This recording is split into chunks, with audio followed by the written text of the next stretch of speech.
স্বাগত নিউজ 24 বিরতিহীন সংবাদের সঙ্গে আছি আমি তানজিনা অন্তর। ভারতে আবারও বাড়ছে করোনা সংক্রমণের হার। 24 ঘন্টায় এই ভাইরাসে প্রাণ হারিয়েছে 4525 জন, যা এখন পর্যন্ত এই মহামারীতে দেশটির দৈনিক সর্বোচ্চ মৃত্যুর রেকর্ড। মোদি প্রশাসন এমন পরিস্থিতিতে ভ্যাকসিন রপ্তানি অক্টোবর পর্যন্ত বহাল রাখতে পারে বলে জানিয়েছে রয়টার্স। 24 ঘন্টায় পূর্ববর্তী দিনের চেয়ে সংক্রমণ বেড়েছে বিশ্বজুড়েও। নিবির আমিনের ডেস্ক রিপোর্ট। টানা কয়েকদিন ধরে সংক্রমণের কিছুটা নিম্নগতি দেখা দিলেও 24 ঘন্টায় ভারতে আবারও দেখা গেল উল্টো চিত্র। একদিনে রেকর্ড সর্বোচ্চ 4500-এর অধিক মৃত্যু দেখল দেশটি। কোনোভাবেই সামাল দেওয়া যাচ্ছে না সংক্রমণ। প্রতিদিনই আক্রান্ত হচ্ছে লাখো মানুষ।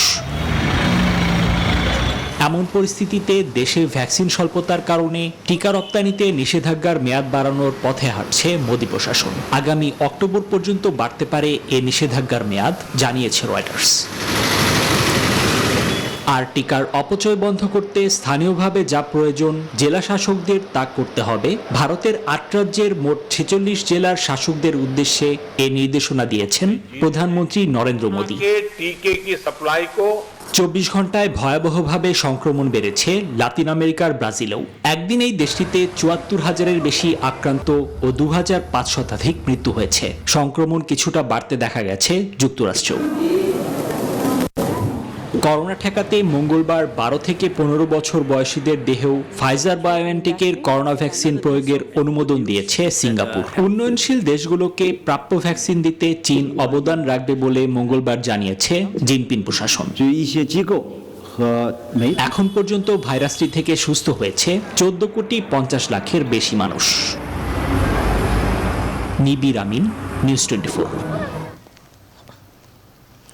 দেশে দ্বিতীয় ডোজের টিকা না পেয়ে কেন্দ্র থেকে ফিরে যাচ্ছেন অনেকেই।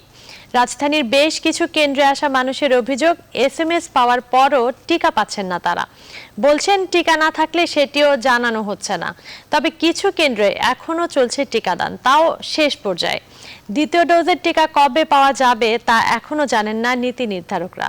তবে জুনের শুরুর দিকে কোভ্যাক্সের 1 লাখ টিকা আসতে পারে বলে জানিয়েছে স্বাস্থ্য মন্ত্রণালয়। বিস্তারিত হাবিবুল ইসলাম হাবিবের রিপোর্টে। রাজধানীর জাতীয় বক্ষব্যাধি হাসপাতালে সরকার নির্ধারিত টিকাদান কেন্দ্র। বেলা 1টার আগেই সবকিছু গুটিয়ে চলে গেছেন টিকা প্রয়োগের নির্ধারিত ব্যক্তিরা। সেখানে থাকা একজন জানান, টিকা যা ছিল শেষ হয়ে গেছে। তাদের টিকা শেষ হয়েছে, তারা বন্ধ করে চলে গেছে। SMS পাওয়া অনেকেই এসে হতাশ হয়ে ফিরে যান। তাদেরকে নির্দেশনা দেওয়ার কেউই নেই। আপনার সময় মতন আসলে তো এখানে টিকা পাবেন না। আপনার টাইম যদি 10টা থেকে 2টা পর্যন্ত থাকে, আমি একটা অনুসারে আসলে আপনার টিকা থাকবে ততক্ষণই দিবে। আমরা তো এখন কোনো কর্তৃপক্ষের পাচ্ছি না। আমরা যদি কর্তৃপক্ষের কোনো লোককে পেতাম তাহলে হয়তো আমরা একটা কথাবার্তা বলে দিতে পারতাম। এখন থেকে বলতেছে যে টিকা নাই, আজকে শেষ, টাইম নাই, টিকা শেষ হয়ে গেছে, আজকে আর নাই। আর জাতীয় ক্যান্সার ইনস্টিটিউট ও বঙ্গবন্ধু শেখ মুজিব মেডিকেল বিশ্ববিদ্যালয়ে গিয়ে দেখা যায় টিকা দেওয়া হচ্ছে, তবে একেবারেই শেষ পর্যায়ে বলে জানান দায়িত্বরতরা। আমার কোনো মেসেজ আসার অপেক্ষায় ছিলাম। আমি সরাসরি ডাক্তার হিসেবে এসে পরিচয় দিলাম এবং আমাকে সরাসরি আহ্বান করা হলো যে আপনি নিতে পারেন। ভারতের সাথে চুক্তি অনুযায়ী টিকা না পাওয়ায় আপাতত দ্বিতীয় ডোজের টিকা পাচ্ছেন না অন্তত 14 লাখ মানুষ। তবে কবে পাবেন তাও নিশ্চিত নয়। আগামী 24 তারিখ পর্যন্ত সরকারিভাবে সবাইকে টিকা দেওয়ার কথা। এরপরে আর সরকারের কাছে মজুদ থাকবে না যে আমরা 12 সপ্তাহের মধ্যেই, আমি 16 সপ্তাহের কথা ভাবছি না, 12 সপ্তাহের মধ্যেই বিদেশ থেকে অ্যাস্ট্রাজেনেকা আনার ব্যাপারে সরকারের যে কূটনৈতিক তৎপরতা, তাতে মাননীয় প্রধানমন্ত্রী সফল হবেন। টিকা উৎপাদন দীর্ঘ প্রক্রিয়া। এজন্য চীনের সিনোফার্ম ও রাশিয়ার স্পুটনিক ভি টিকা আগামী 1 মাসের মধ্যে বাণিজ্যিকভাবে আসা শুরু হবে বলে আশাবাদী টিকা কমিটি। এবং সিনোফার্ম স্পুটনিক মিলে রাশিয়া এবং চীনের প্রায় 1 কোটি ডোজ আমরা আগামী 1 মাসের মধ্যে পাবো বলে আশা করছি। হাবিবুল ইসলাম হাবিব, নিউজ 24, ঢাকা। এখনো ঢাকামুখী মানুষের চাপ সড়ক নৌপথে। ফেরিতে গাদাগাদি করে এবং সড়ক পথে ভেঙে ভেঙে রাজধানীর পথে কর্মজীবী মানুষ, যেখানে থাকছে না কোনো স্বাস্থ্যবিধির বালাই। বিস্তারিত জানাতে রাজবাড়ীর দৌলতদিয়া ফেরিঘাট থেকে শফিকুল ইসলাম শামীম এবং সাভার থেকে নাজমুল হুদা যোগ দিচ্ছেন। শুরুতে যাচ্ছি শফিকুল ইসলাম শামীমের কাছে। শামীম, ঘাটে আজকের অবস্থা কেমন দেখছেন?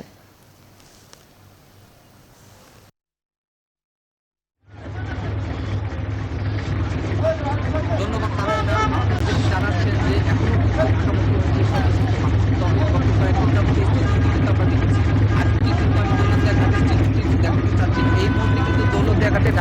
যাত্রীর কোনো চাপ নাই।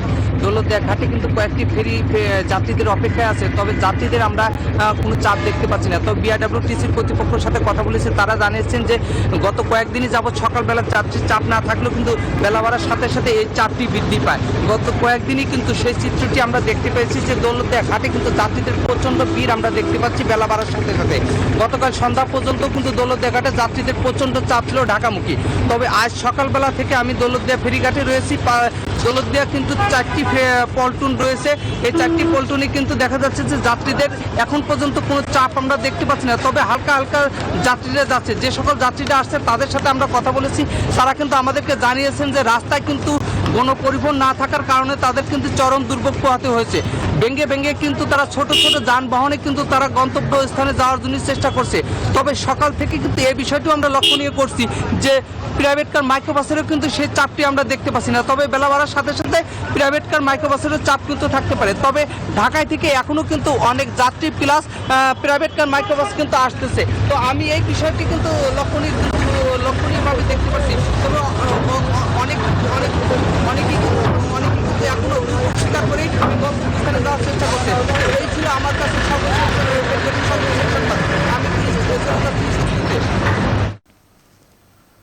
ধন্যবাদ শামীম। দর্শক, সাফার থেকে যুক্ত হচ্ছে নাজমুল হুদা। নাজমুল, সড়কে যানবাহনের চাপ কেমন?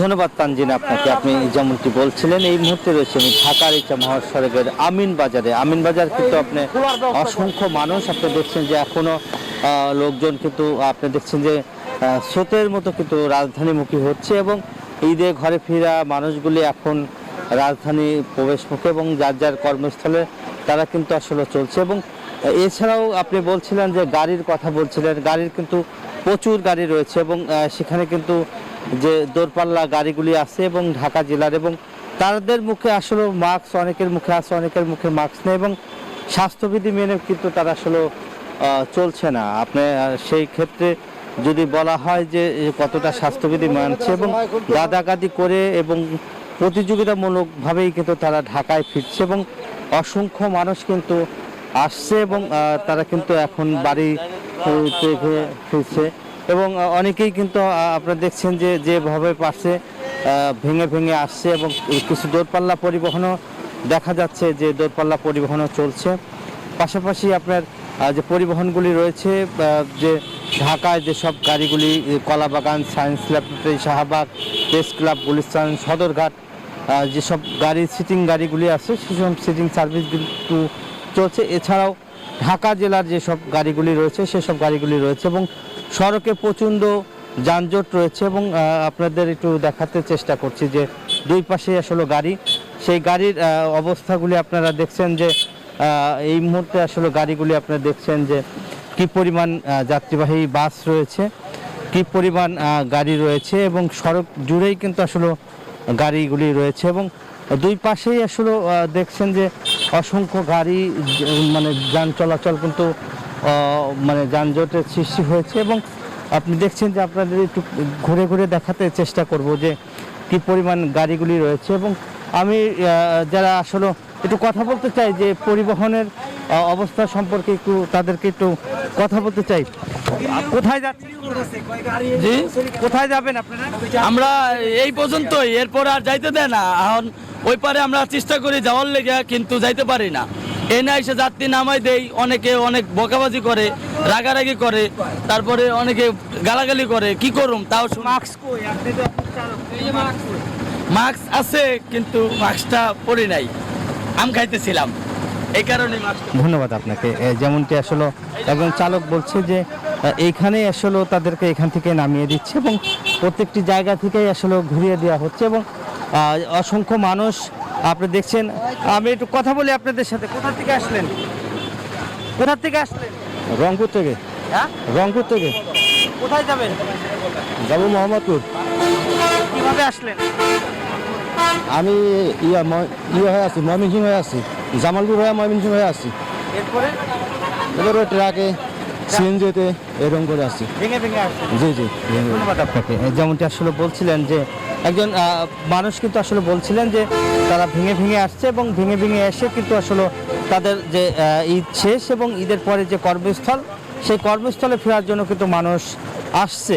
এই ছিল আমার কাছে ঢাকার ইচ্ছাম সব মহাসড়কের আমিনবাজার থেকে ঈদে ঘরে ফেরা মানুষের সর্বশেষ খবর। চলে যাচ্ছে স্টুডিওতে তানজিলার কাছে। তানজিলা। ধন্যবাদ নাজমুল। দর্শক, সড়ক ও নৌপথে ঢাকামুখী মানুষের চাপের কথা জানাচ্ছিলেন সহকর্মী শফিকুল ইসলাম শামীম ও নাজমুল হুদা। চলে যাচ্ছে পরের প্রসঙ্গে। আমদানি করা ভেজাল ও নিম্নমানের বিটুমিনের কারণে বাংলাদেশের 60 থেকে 70% রাস্তা নির্মাণের 6 মাস থেকে 1 বছরের মধ্যেই নষ্ট হয়ে যাচ্ছে, এমন তথ্য দিয়েছেন যোগাযোগ বিশেষজ্ঞরা। সরেজমিনে দেখা যায় দেশের প্রায় 45টি জেলায় শত শত সড়কের বিভিন্ন জায়গা দেবে গেছে কিংবা খানাখন্দ তৈরি হয়েছে। বিশেষজ্ঞরা বলছেন কিছু অসাধু ব্যবসায়ীদের সাথে অসৎ আমদানিকারকরা মিলে একটি বিটুমিন সিন্ডিকেট তৈরি করেছে, যার ফলে দেশের বিপুল অর্থের লোকসান হচ্ছে, পাশাপাশি রাস্তাগুলো টেকসই হচ্ছে না। বিস্তারিত আশিকুর রহমান শ্রাবণের প্রতিবেদনে। ছবি তুলেছেন মেহেদি হাসান সুমন।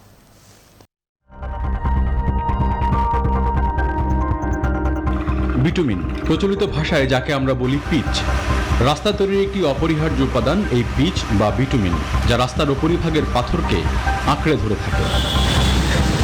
অনুসন্ধানে আমরা দেখাবো কিভাবে নিম্নমানের আমদানি করা বিটুমিনের কারণে বাংলাদেশের 60 থেকে 70% রাস্তা নির্মাণের 6 মাস থেকে 1 বছরের মধ্যেই নষ্ট হয়ে যাচ্ছে।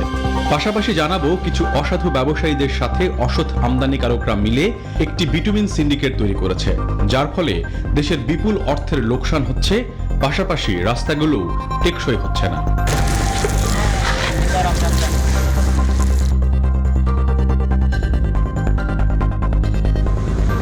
রাস্তা তৈরির কাজ চলছে। খোলা ড্রামে মান্ধাতা আমলের প্রযুক্তি ব্যবহার করে গলানো হচ্ছে বিটুমিন।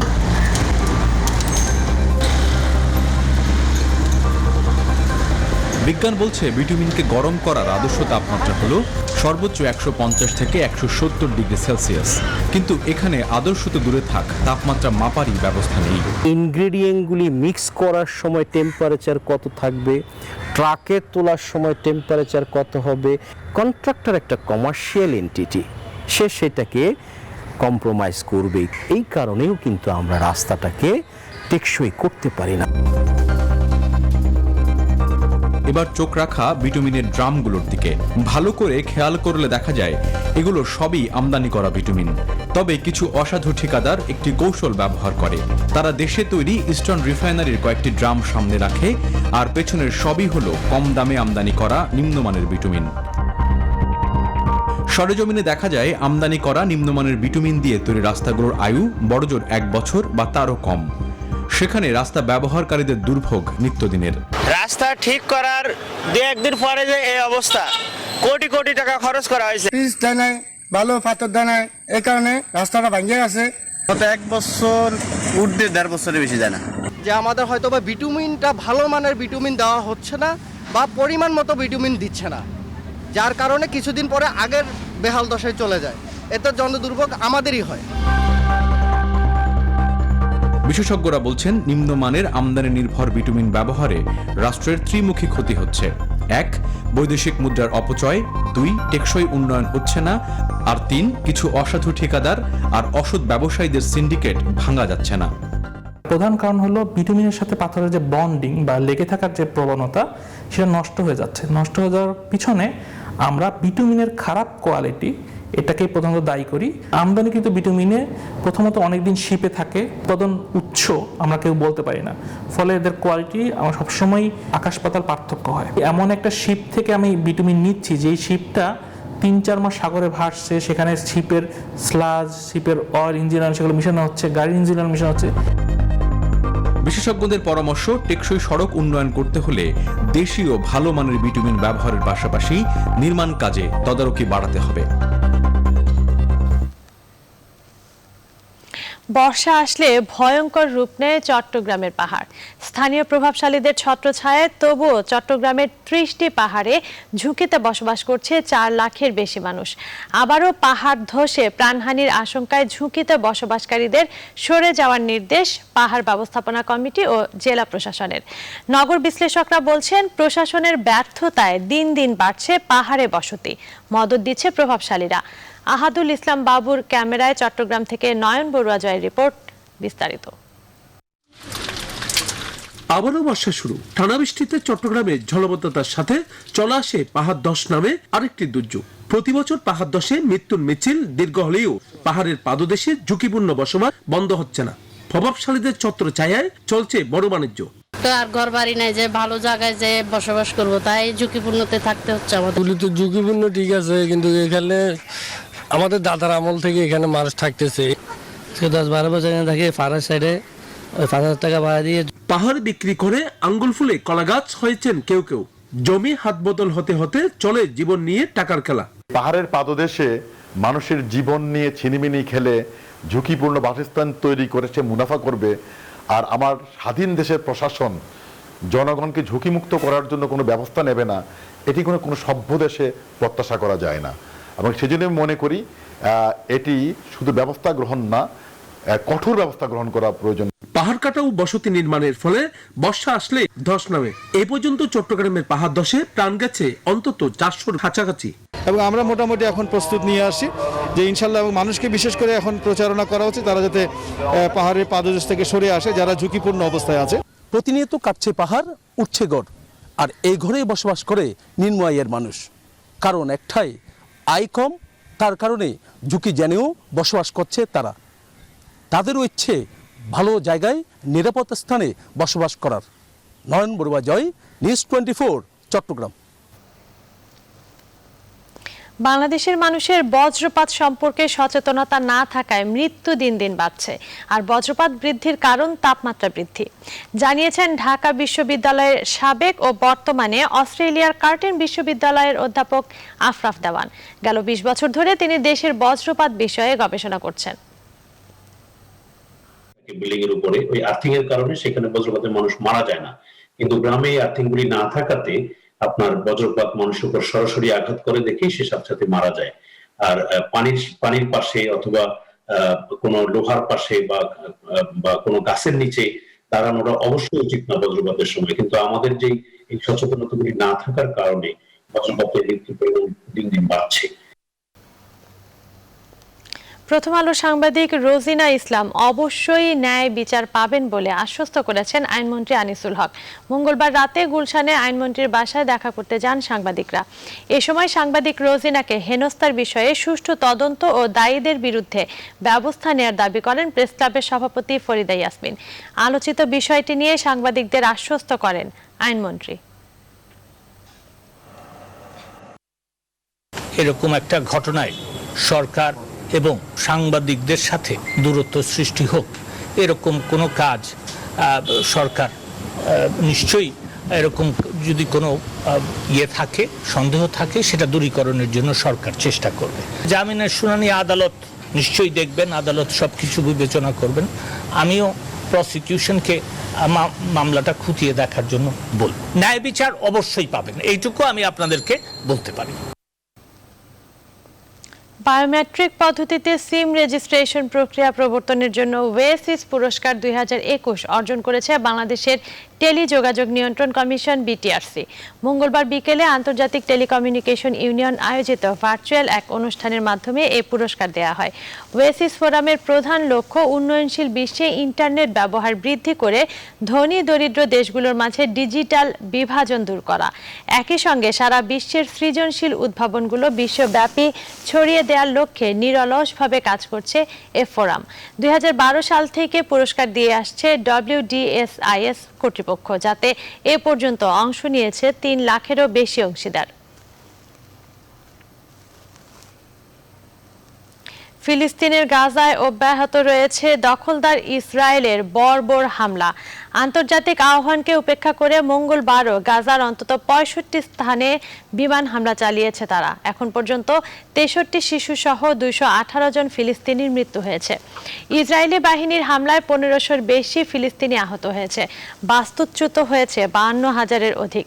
ইসরায়েলি বর্বরতার জবাবে পাল্টা হামলা অব্যাহত রেখেছে হামাসও। তাদের হামলায় ১২ ইসরায়েলি নিহত সহ আহত হয়েছে কমপক্ষে ৩০০ জন। এদিকে সীমান্ত খুলে দেওয়ার কিছু পরে মর্টার হামলায় নিজেদের এক সেনার সামান্য আহত হওয়ার কথা জানিয়ে গাজায় যাওয়া ত্রাণের ট্রাক আটকে দিয়েছে ইসরায়েল। তাদের আগ্রাসনের বিরুদ্ধে ইসরায়েলের ভেতরেই বামপন্থীদের নেতৃত্বে চলছে যুদ্ধবিরোধী আন্দোলন। অন্যদিকে গাজায় পুনর্নির্মাণ ও চিকিৎসা সহায়তা হিসেবে ৫০ কোটি মার্কিন ডলার দেওয়ার প্রতিশ্রুতি দিয়েছে মিশর। মধ্যপ্রাচ্যে অবিলম্বে সকল সহিংসতা বন্ধের আহ্বান জানিয়েছেন রুশ প্রেসিডেন্ট ভ্লাদিমির পুতিন।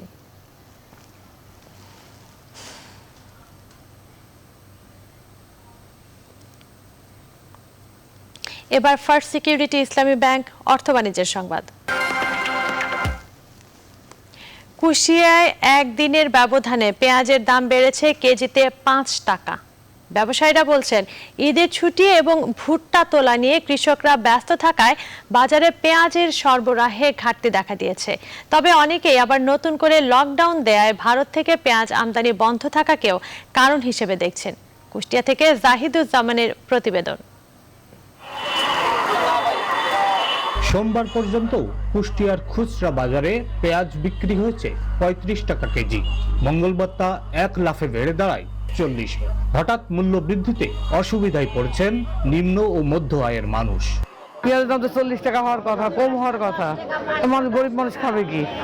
কুষ্টিয়া পৌর বাজারে পেঁয়াজের আড়তগুলো ফাঁকা। ব্যবসায়ীরা বলছেন, ঈদের পর সরবরাহ কমে যাওয়ায় আড়ত পর্যায়ে মন প্রতি দাম ১০০ টাকা বেড়ে গেছে। লকডাউন হওয়ার কারণে আবার ফের বর্ডার বন্ধ হয়েছে, তার কারণে ইন্ডিয়ান মাল এখন বর্তমানে আসছে না, এই জন্য পেঁয়াজ মন করায় ১০০ টাকা বৃদ্ধি হয়েছে। কুষ্টিয়ার ভাদালিয়া হাটে অল্প কিছু পেঁয়াজ উঠেছিল। ব্যবসায়ীরা বলছেন, কৃষকরা ধান ও ভুট্টা নিয়ে ব্যস্ত থাকায় পেঁয়াজ বাজারে আনছেন না, এ কারণে বেড়ে গেছে দাম। ভুট্টু তুলছে, তারপরে ধানটাই করছে বাড়িচ্ছে, এই জন্য মালটা কম আসছে। এদিকে জেলার সবচেয়ে বড় পেঁয়াজের আড়ত কাঞ্চনপুরের বেশিরভাগ আড়তই বন্ধ রয়েছে। তারা বিক্রি করছেন ৩৪ টাকা কেজি দরে। আমদানি কম, ওই জন্যই বাজারটা একটু বেশি, ধরেন ১৩০০, ১৩৫০, ১৩৭০ও বিক্রি হইলো আর। পেঁয়াজের দাম কেজিতে ১-২ টাকা বাড়ার কথা স্বীকার করে বাজার কর্মকর্তা সার্বক্ষণিক মনিটরিং এর কথা বলছেন। এমনি নাই তা না, কিন্তু সরবরাহটা ক্রেতা নাই বিধায় বাজারে কম আসতেছে। তবে আমরা দেখতেছি যাতে পেঁয়াজের বাজারটা না বাড়ে বা কোনো কীটক সংকট সৃষ্টি করতে কেউ না পারে, সেই ব্যাপারে আমাদের নজরদারি আছে এবং মনিটরিংও আছে।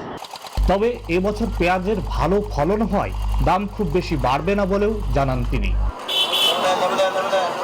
জাহিদুজ্জামান, নিউজ 24, কুষ্টিয়া। এখন এই পর্যন্ত। আরো খবর ও বিশ্লেষণ জানতে ভিজিট করুন www.news24bd.tv। ধন্যবাদ।